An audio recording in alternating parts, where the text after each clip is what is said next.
Selamat pagi.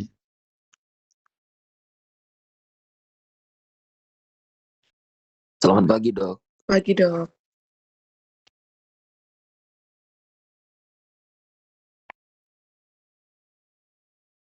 Pagi. Mohon semua on cam ya.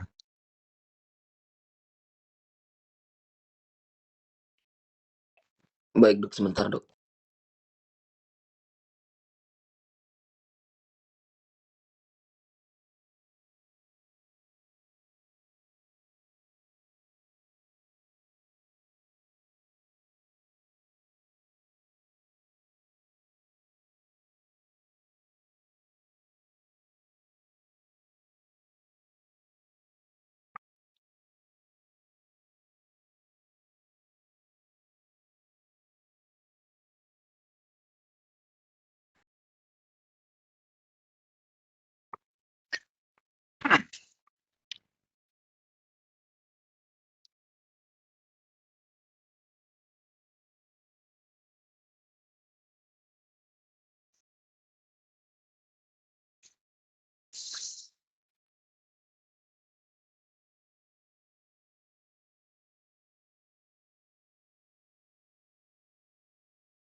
Ya, selamat pagi sekali lagi. Pertama-tama saya mohon maaf karena baru hari ini kita bisa menyelenggarakan perkuliahan, padahal mestinya ini sudah akhir dari semesteran. Jadi barangkali ada yang belum tahu kenapa kuliahnya baru bisa dilakukan sekarang. Jadi pada tanggal 16 Oktober saya tidak bisa melangsungkan perkuliahan karena ada kendala teknis yang tidak bisa saya tanggulangi. Jadi Webex tidak bisa terkoneksi. Nah, kemudian saya sudah minta untuk dicarikan waktu pengganti. Itu 16 Oktober ya. Jadi saya tunggu sampai tanggal akhir Desember, 31 Desember, itu nggak ada kabar. Padahal ujian sudah akan berlangsung ya, ujian akhir. Jadi saya ngirim email. Ya ternyata 1 minggu email tidak direspon. Ya saya tidak mau mengganggu kelas yang lain tentunya.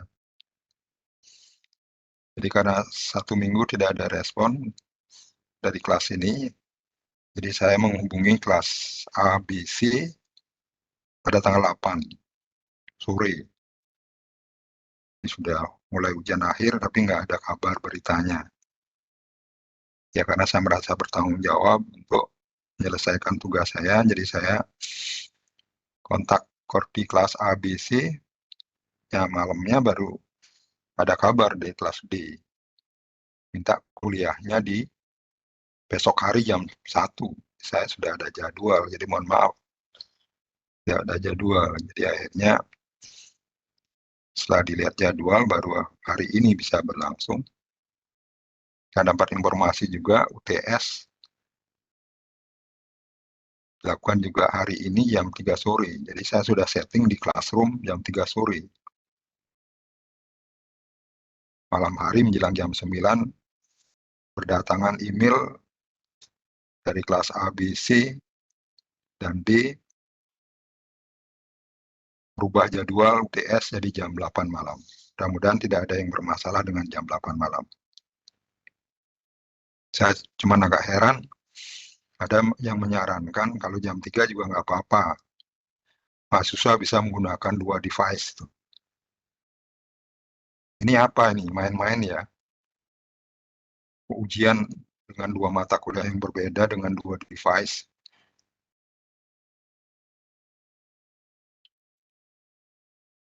Ya, seperti diajak main-main saya ini.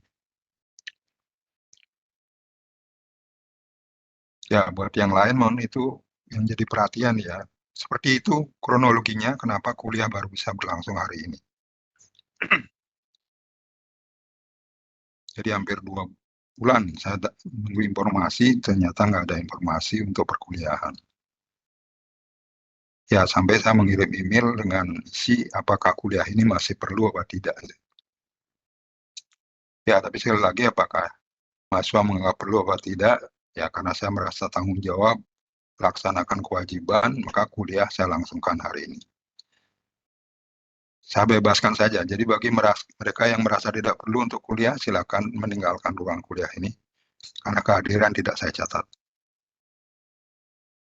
Dan saya informasikan, bagi yang ingin mengikuti UTS nanti malam, saya setting jam 8 selama 15 menit. Dan mohon maaf juga, kuliah hari ini saya akan percepat, karena sebentar lagi saya ada rapat untuk penilaian PPDH internal di lab internal. Ya. Jadi saya langsung saja kuliah saya mulai. Izin untuk share materi.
Nah, apakah materinya sudah bisa dilihat?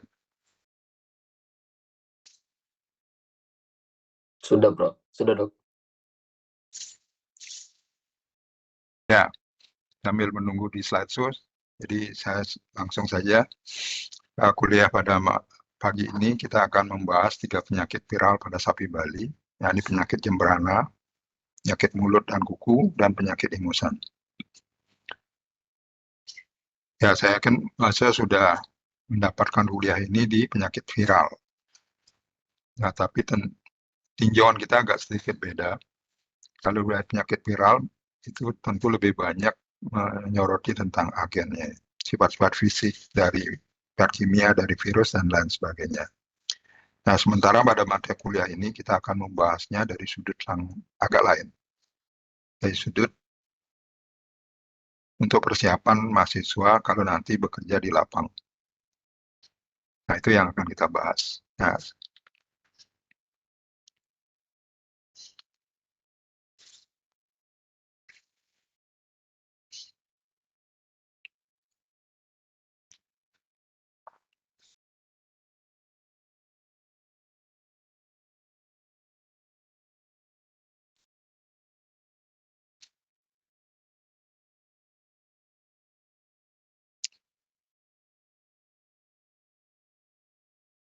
Nah, mulai dari penyakit jemberana.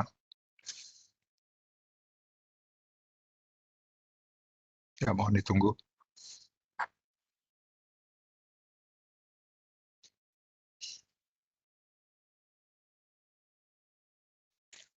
Ya. Jadi kita mulai dari sejarah singkatnya dulu. Di penyakit Jembrana ini kita ketahui itu pertama kali ditemukan di Kabupaten Jembrana. Tahunnya tahun 64 ya. Dan pada saat awal kejadian itu ada catatan dalam 1 tahun saja itu sudah menyebar ke seluruh Bali. Nah, ini polanya hampir sama dengan penyakit-penyakit yang lain. Kalau dia muncul di satu daerah untuk pertama kalinya dia cepat sekali menyebar. Jadi datanya dari 300 ekor populasi sapi itu 60 ekor mati. Jadi kita bisa menghitung mortalitasnya pada saat itu masih sangat-sangat tinggi.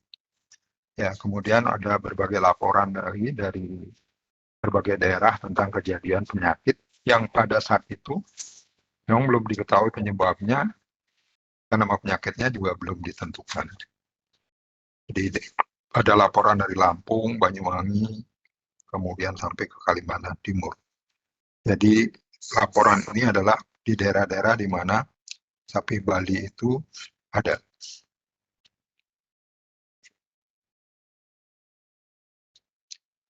Nah, ini sejarah penelitiannya dimulai dari tahun 67 yang dilakukan oleh Adi Winata et al. Dan kemudian juga oleh Sonoda, yang mana pada saat itu penyakit ini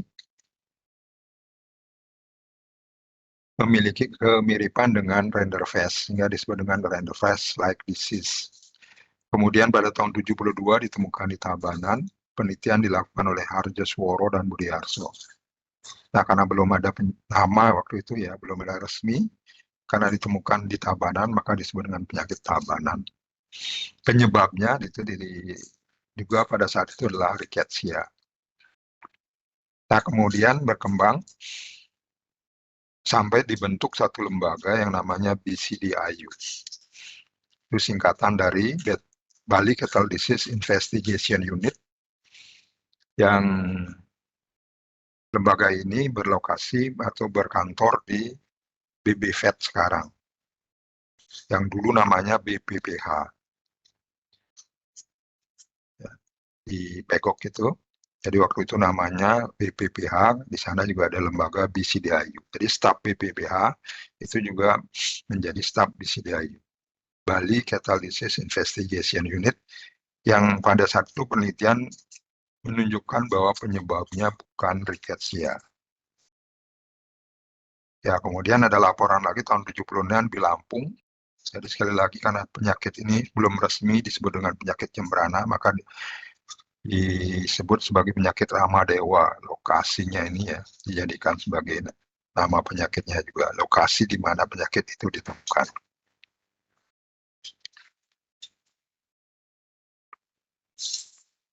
Nah, sehingga dari berbagai penelitian itu akhirnya diketahui ini penyebabnya adalah virus.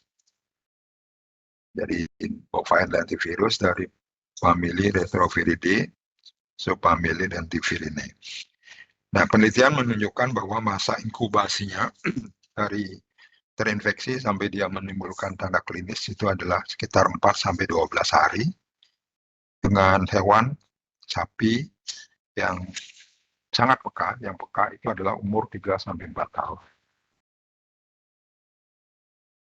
Jadi umur muda itu relatif tidak peka dibandingkan dengan yang umur 3-4 tahun. Bisa jadi diakibatkan karena adanya material antibody. Kemudian kalau sudah lewat dari 4 tahun, itu lebih tidak peka karena sudah pernah terpapar sebelumnya, jadi ada infeksi alami. Dengan morbiditas 60%, mortalitasnya 10%. Penularan lewat mekanis jarum suntik, bisa juga lewat vektor, dalam hal ini adalah lalat. Ya. Nah, karena itulah kalau mahasiswa melakukan kegiatan lapang bersama dinas, itu sering diajak melakukan spraying. Jadi tujuannya adalah untuk meniadakan vektornya.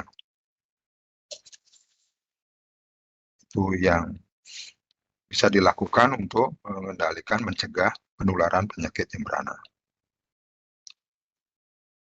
Nah, gejala klinis, temperaturnya tinggi, 40-42 derajat Celcius dengan lesu anoreksia, jadi tanda yang umum ini lesu dan anoreksia. Kemudian ada ingus yang berlebihan. Nah, tolong diperhatikan, nanti kita juga membahas penyakit ingusan. Ingus yang berlebihan, hipersalivasi, diare, bahkan sering diarenya berdarah. Kemudian ada pembengkakan kelenjar limfus superficial, perdarahan, dan erosi selaput lendir. Nah, terutama di mulut ya. Oleh karena itu, pada saat mata kuliah diagnosa klinik, kita mengajarkan mahasiswa untuk membuka mulut sapi.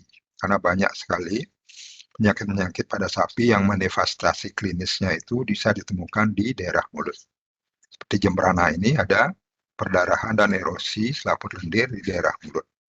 Kemudian ada bercak darah pada kulit yang sering disebut dengan keringat berdarah. Nah, tolong diperhatikan, sebetulnya ini bukan keringatnya yang dalam bentuk darah. Ini adalah karena ada bintik-bintik darah, di mana darahnya tidak segera membeku akibat daripada gigitan serangga. Nah, kenapa darahnya tidak segera membeku? Karena pada kasus jembrana ini, hewan kasusnya mengalami gangguan pembekuan darah atau mengalami trombositopenia. Ya, itu yang menyebabkan sehingga kalau ada gigitan serangga, ada perdarahan, maka darahnya tidak segera beku. Nah, ini salah satu penyakit sapi, ini gambar sapi ya, sapi Bali yang mati karena penyakit jembrana. Perhatikan tanda klinisnya. Pertama, jadi yang kelihatan di sini dari gambar ini adalah ada bintik-bintik pendarahan di daerah kulit abdomen. Daerah ventral tubuh, kulit abdomen, ada bintik-bintik darah, yang ini sering disebut dengan keringat berdarah. Kemudian, tanda klinis yang berikutnya yang nampak dari gambar ini adalah ini. Lymphonodus prefemoralis mengalami pembengkakan. Secara normal, lymphonodus ini tidak kelihatan. Sehingga di diagnosa klinik, ketika melakukan pemeriksaan pada sapi Bali, ini tidak akan kelihatan seperti ini. Ini jelas sekali ada pembengkakan pada lymphonodus prefemoralis. Ini kepala sapinya itu di sini. Ini tanda klinis yang nampak dari sapi Bali yang terserang jembrana pada gambar ini. Nah, diagnosis dilakukan dengan gejala klinis, kemudian dikonfirmasi dengan pemeriksaan laboratorium. Jadi kalau menemukan tanda-tanda seperti tadi, curiga terhadap penyakit jembrana, dan kalau hewannya sudah mati, nah saya tugaskan untuk mencari tahu sampel apa yang mesti diambil untuk penyakit jembrana. Jadi ada tulisan, tinggal di search saja, penyakit jembrana yang dikeluarkan oleh Departemen Pertanian. Nah, itu lengkap di sana. Sampelnya apa yang harus dikirimkan. Nah, kemudian diagnosis bandingnya adalah kalau dilihat dari tanda klinis tadi adalah salah satunya adalah penyakit ingusan. Kalau pada sapi Bali ya. Nah, apa itu penyakit ingusan? Nanti kita bahas juga di sini. Kemudian terapinya ini disebabkan oleh virus, tetapi pada kasus penyakit jembrana seringkali disertai dengan infeksi sekunder. Nah, karena virus sulit diobati, maka pengobatan yang bisa dilakukan adalah terhadap infeksi sekundernya dengan menggunakan antibiotik.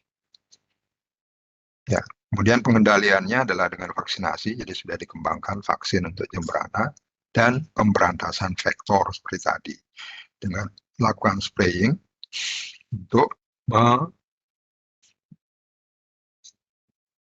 menghilangkan atau menumpas vektornya sehingga tidak terjadi penularan dari satu sapi ke sapi yang lain.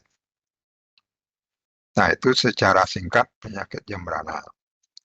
Kemudian ke PMK. Ya, tolong juga diperhatikan.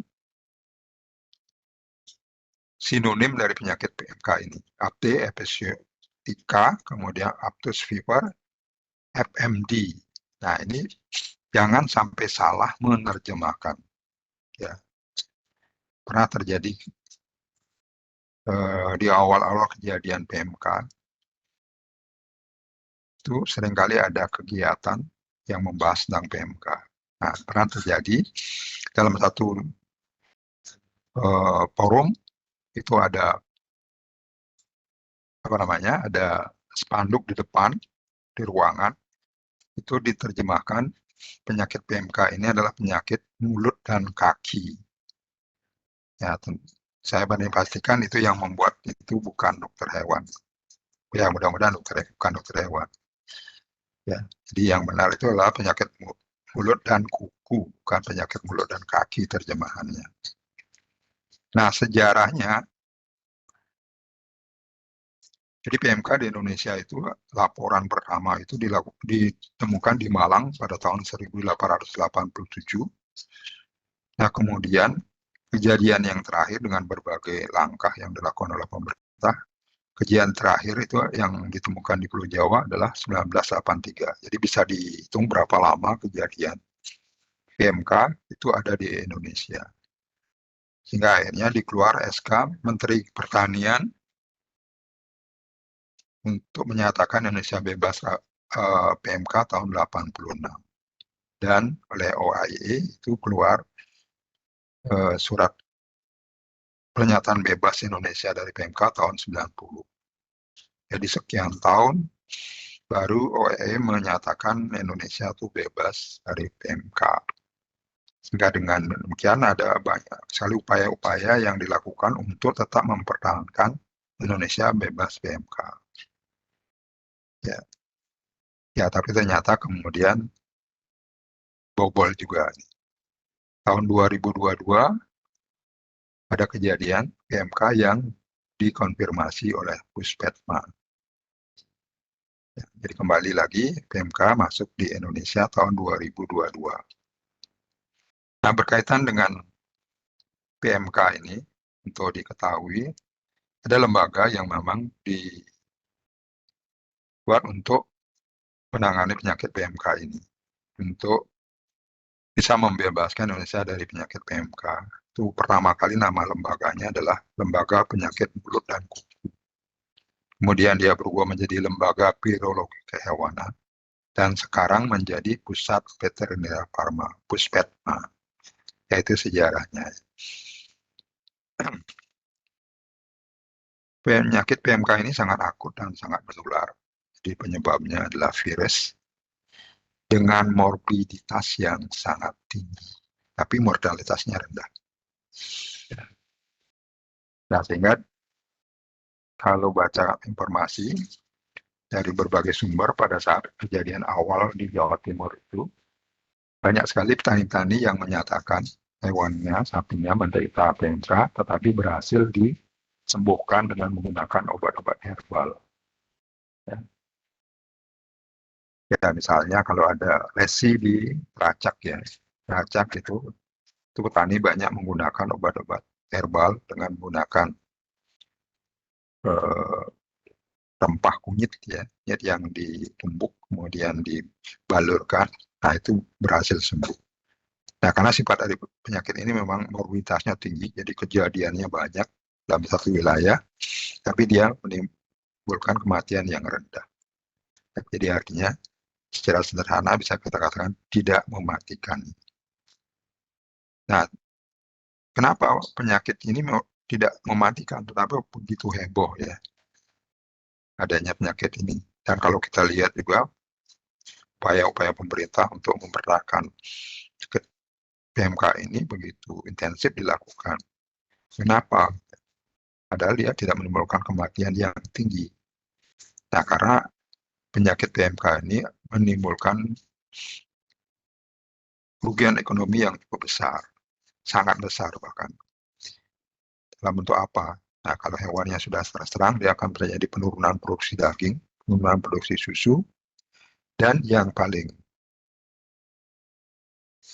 penting lagi adalah menghambat perdagangan ternak dan produksi hewan. Mahasiswa barangkali masih ingat ketika di awal-awal kasus rabies ini, petani yang mau menjual sapinya itu sangat sulit.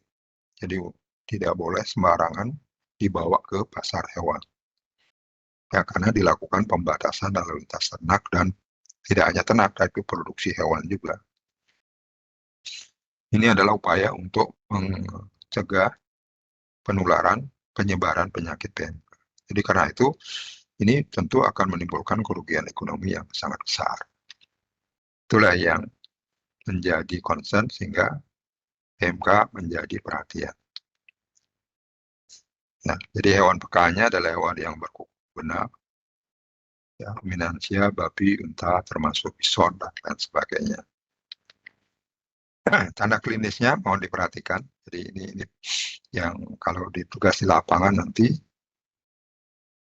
untuk bisa menduga ini apakah jembrana, apakah PMK, apakah ingusan nanti atau penyakit yang lain. Perhatikan. Kalau demam ini sama ya. Demam, lemah, lesu sama lah. Untuk semua penyakit. Perkembangan produksi susu relatif sama. Nah, yang lain misalnya pembengkakan lumpen nodus submandibula. Nah, ini agak sedikit berbeda dengan jembrana. Yang umum ya. Jadi secara umum memang terjadi pembengkakan limfonodus baik pada PMK maupun jembrana. Tapi yang lebih spesifik kalau pada jembrana itu pada prescapularis dan femoralis itu yang sering ditemukan. Sedangkan pada PMK itu adalah pada submandibula. Kemudian ada pincangan. Nah, kenapa pincang? Karena ada lesi pada teracak. Kemudian ada vesikel. Ya, di mulut, lidah, gusi, nostril, kemudian puting dan kuku di apa namanya di kulit sekitar kuku. Akibatnya hewan akan lebih sering berbaring. Jadi kalau ada kejadian yang pada sapi atau pada hewan berkuku genap tadi, kejadiannya atau morbiditasnya cukup banyak dalam satu periode waktu, kemudian hewannya lebih suka berbaring atau pincang, maka itu adalah salah satu indikasi terjadinya penyakit PMK. Ya. Nah, ini.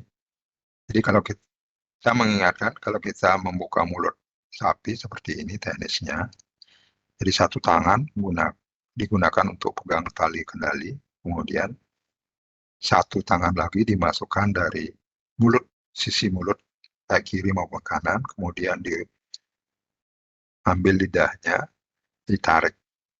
Ya, beda dengan membuka mulut anjing. Tarik, kemudian baru kita akan bisa melihat berbagai bagian dari mulut sapi, lidah, gusi, gigi, dan bagian-bagian yang lain dari mulut. Seperti yang saya sampaikan tadi, pada sapi yang menderita jembrana itu ada lesi di mulut. Ada PMK juga ada lesi di mulut. Karena itu, ketika memeriksa sapi yang sakit, itu jangan lupa untuk mengamati daerah mulut. Nah, ini ada erosi, ada lidah, erosi pada gusi.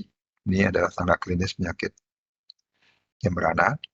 Kemudian pada teracak, nah ini pada gambar atas sebelah kanan, lihat lesinya. Ini bahkan nanti kalau lesinya parah bisa menyebabkan lepasnya teracak atau kuku. Ini juga. Nah, pada puting ada lesi. Nah, pengambilan spesimen, jadi kalau menduga ada PMK di lapangan. Ya, jadi untuk deteksi virusnya bisa menggunakan cairan lepuh ya, atau vesikel tadi. Kemudian bisa menggunakan darah. Ya, dan organ yang diambil kalau dia sudah mati, jadi kalau masih hidup bisa diambil dari darah atau cairan lepuh, kalau mati bisa diambil hipoglandula, tiroid, ginjal, limpa, jantung. Untuk tujuan deteksi secara serologis, ya tentu serum. Harus diingat kalau mengambil serum, apakah menggunakan EDTA atau tidak. Tolong dibaca lagi. Kemudian untuk kepentingan histopatologi, ya ambil jaringan yang mengalami lesi. Jangan lupa kalau ngambil jaringan yang melesi, itu adalah diambil pada bagian yang ada lesi dan ada bagian yang normalnya. Sehingga bisa diperbandingkan antara yang normal dengan yang lesi. Itu yang baik untuk dijadikan preparat histopatologi. Nah, untuk pemberantasan penyakit PMK ini ada 3 strategi yang diterapkan. Yang pertama adalah mencegah kontak antara hewan peka dengan virus. Ini strateginya ya. Kemudian menghentikan produksi virus oleh hewan yang tertular. Dan yang ketiga, meningkatkan resistensi hewan yang peka. Nah, strategi ini apa yang bisa diterapkan di lapangan? Jadi ada beberapa langkah yang bisa diterapkan di lapangan. Yang pertama, jadi strategi mencegah kontak antara hewan peka dengan virus adalah dengan karantina dan pengawasan lalu lintas hewan. Nah, seperti yang saya sampaikan tadi, ketika kasus ini merebak, petani itu untuk mengirimkan sapinya ke pasar, itu harus mendapatkan surat keterangan yang dikeluarkan oleh instansi yang berwenang, tentu dengan pemeriksaan terlebih dahulu. Nah, ini adalah penerapan di lapangan untuk mencapai strategi yang pertama, supaya tidak terjadi kontak antara hewan yang peka dengan virus yang dibawa oleh sapi yang sudah terpapar. Kemudian strategi yang kedua, itu di lapangan dilakukan dengan cara pemusnahan hewan tertular dan hewan yang terpapar. Secara ideal, jadi penanganan atau pengendalian PMK itu adalah dengan cara stamping out. Ya, tapi dengan berbagai pertimbangan, stamping out itu tidak bisa dilakukan kalau kasusnya terlalu banyak. Jadi idealnya memang pemusnahan hewan tertular dan hewan yang terpapar. Kemudian strategi kedua masih dilakukan dengan kontaminasi kandang, peralatan, kendaraan, dan lain sebagainya yang sudah terkontak dengan hewan yang terpapar. Itu tujuannya adalah untuk menghentikan produksi virus. Jadi virusnya supaya tidak berkembang. Nah, kemudian strategi yang ketiga, meningkatkan resistensi hewan peka adalah dengan melakukan vaksinasi. Ya, ini yang sangat masif dilakukan. Barangkali mahasiswa sudah sering diajak untuk melakukan vaksinasi PMK ini. Saya lanjut dengan penyakit ingusan. Nah, sekali lagi penting untuk diketahui sinonimnya, supaya nanti kalau mendengar istilah yang lain dari penyakit ingusan itu tidak bingung ya. Jadi ada beberapa sinonim dari penyakit ingusan. Yang pertama adalah BMC, bovine malignant catarrh. Kemudian ada MCF, malignant catarrhal fever. Nah, ini yang paling sering ya digunakan istilahnya MCF. Kemudian disebut juga snot sickle. Dan yang keempat, ya, itu bahasa Belanda kalau tidak salah. Saya tidak bisa membacanya.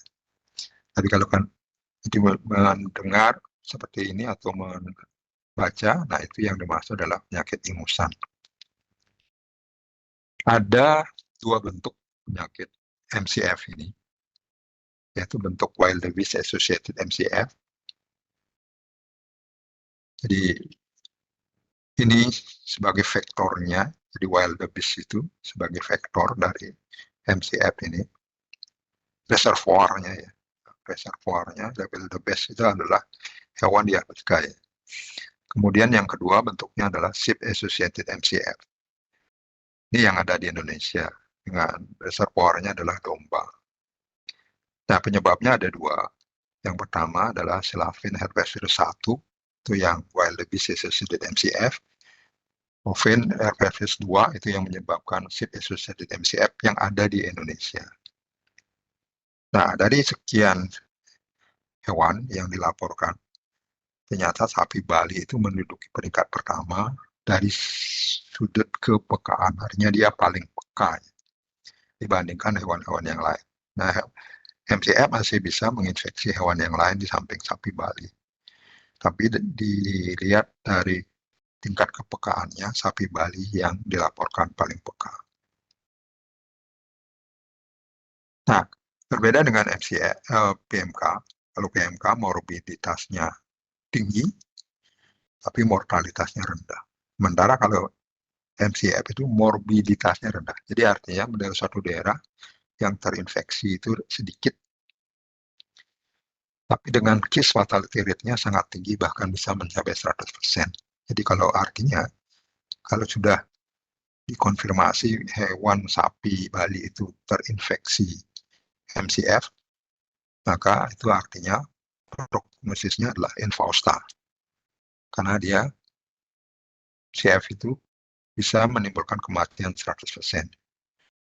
Dengan umur yang paling peka pada sapi Bali adalah umur 4-6 tahun. Nah, perhatikan lagi gejalanya. Ada kan tidak yang berbeda dengan dua penyakit yang sudah kita bahas tadi. Yang pertama jalannya demam tinggi, depresi, anoreksia, ini sama ya untuk ketiga penyakit. Kemudian pembengkakan kelenjar limfu superficial ini sama juga ya untuk PMK dan cemberana. Nah, perhatikan sekarang ada eksudat mukopurulen dari mata dan hidung. Lalu pada sapi Bali yang menderita cemberana itu ada hipersalivasi.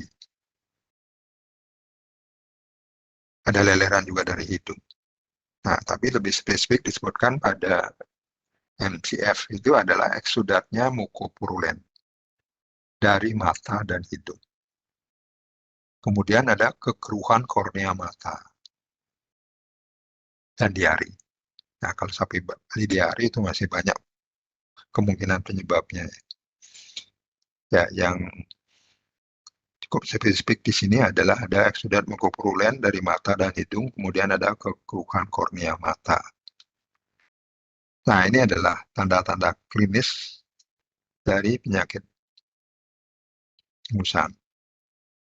Yang gambar pertama tidak begitu jelas. Ini yang mau ditunjukkan sebetulnya adalah hipersalivasi ya. Nah, yang ini, yang paling atas sebelah kanan, kekeruhan kornea mata. Nah, kalau ini ada fibrin, itu. Kemudian ada lesi di daerah mulut. Sama ya, sapi Bali yang terserang cemberana, PMK, nah ada lesi juga di mulut. Kemudian yang bawah, paling bawah, sebelah kanan, membengkakan limfnodules ini lebih besar lagi dari gambar pertama. Jadi kalau melihat ini, kita masih belum bisa menentukan dugaannya ke arah mana. Karena cemberana juga begini, PMK juga begini. Nah, yang lebih spesifik lagi adalah yang bawah sebelah kiri. Ini ada leleran mukopurulen dari hidung. Nah, inilah yang kenapa kemudian penyakit ini sebenarnya penyakit ingusan. Nah, diagnosisnya yang Wildebeest MCF itu bisa dilakukan dengan virologis dan isolasi virus, tetapi yang SAMCF belum berhasil dilakukan isolasi virusnya. Karena itu diagnosisnya adalah berdasarkan gejala klinis dan pemeriksaan histologi. Nah, pada pemeriksaan histologi pada penyakit SAMCF itu ditemukan radang pada pembuluh darah. Nah, itu yang menyebabkan penyakit ini sampai menimbulkan tanda klinis di mata. Ya, karena dia berpredileksi menimbulkan kelainan dalam bentuk radang di pembuluh darah. Nah, diagnosis bandingnya adalah penyakit cemberana, DVD, MD, dan IBS. Jadi yang menimbulkan lesi-lesi di mukosa, nah itu menyelipkan dengan ketiga penyakit yang kita bahas. Tentu dengan penyakit yang lain dengan ada tanda-tanda yang lebih khas, walaupun bukan batok pneumonis ya.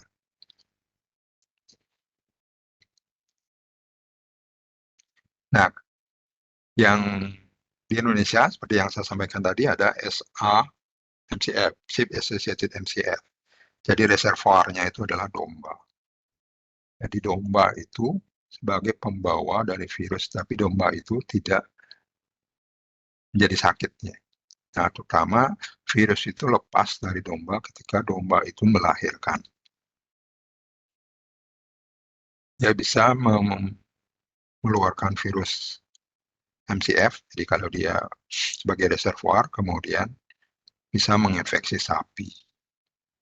Nah, ada laporan, jadi memang belum bisa dipastikan seberapa jauh penularan ini bisa terjadi. Jadi dari domba yang sebagai reservoir, kemudian dia melahirkan seberapa jauh virusnya ini bisa menginfeksi sapi. Itu belum diketahui secara pasti, tapi ada laporan yang menyebutkan bahkan sampai antara 1 sampai 5 km itu pernah dilaporkan ada terinfeksi MCF dari domba yang jaraknya sekian jauh. Tapi sampai sekarang belum ada data yang secara pasti menyebutkan berapa jauh sampai bisa menimbulkan itu. Nah, karena itulah maka pengendalian yang harus dilakukan, jadi kalau di lapangan nanti ke peternak sapi Bali, jangan izinkan untuk memelihara sapi Bali berdekatan dengan domba. Ya. Kali ini sebagai alasan ya kenapa kalau di daerah Jawa Barat itu sapi Bali itu tidak bisa berkembang. Karena petani peternak di Jawa Barat itu suka sekali memelihara domba. Jadi kalau di populasi domba ada sapi Bali, maka ada kemungkinan besar sapinya akan terinfeksi MCF. Ada satu kejadian di Balitvet ya, di Bogor. Jadi Balitvet itu ada kelompok peneliti yang melakukan penelitian dengan sampel sapi Bali. Kemudian kelompok peneliti lain menggunakan sampel domba. Nah, kedua kelompok peneliti ini tidak saling tahu sampel penelitiannya. Ya. Nah, yang terjadi kemudian pada penelitian dengan sampel sapi Bali, sapinya itu satu persatu mati. Padahal penelitian itu atau agen yang diteliti itu semestinya tidak menimbulkan kematian pada sapi Bali. Tapi sapinya tiba-tiba satu persatu mati. Tentu penelitinya panik ya, bingung. Padahal agen yang diteliti tidak secara teori dan di lapangan itu tidak menimbulkan kematian, tetapi kenapa ini mati? Dan kematiannya berturut-turut satu persatu.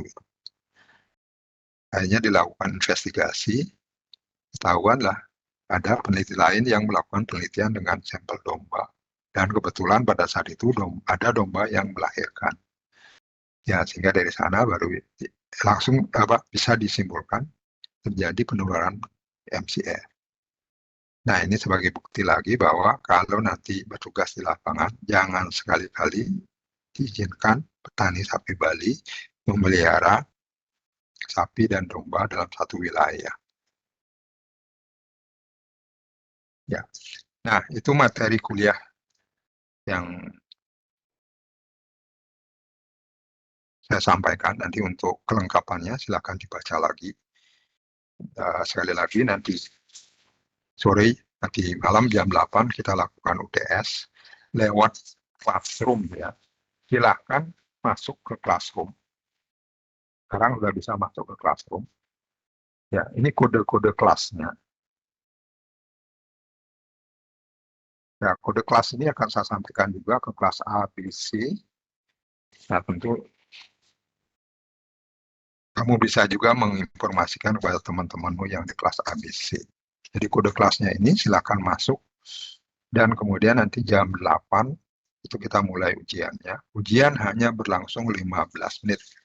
Jadi saya garis bawahi hanya 15 menit Dan jangan lupa untuk mengunggah hasil pekerjaanmu.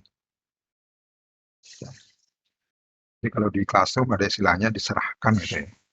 Sebab kalau lewat dari 15 menit nanti pekerjaanmu tidak akan terrecord. Jadi tidak ada nilainya, tidak keluar. Karena itu jangan sampai lewat dari 15 menit.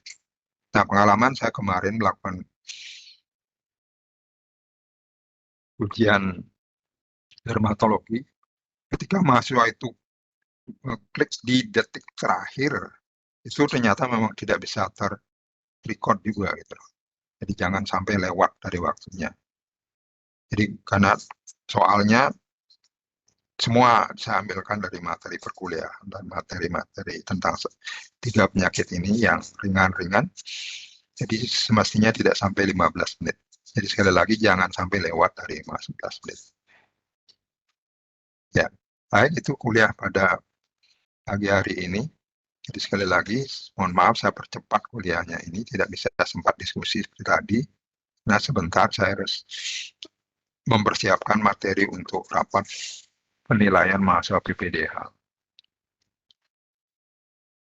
Mungkin ada waktu sedikit 2-3 menit ada pertanyaan, baik berkaitan dengan materi atau tentang perkuliahan, UTS, dan sebagainya. Silakan.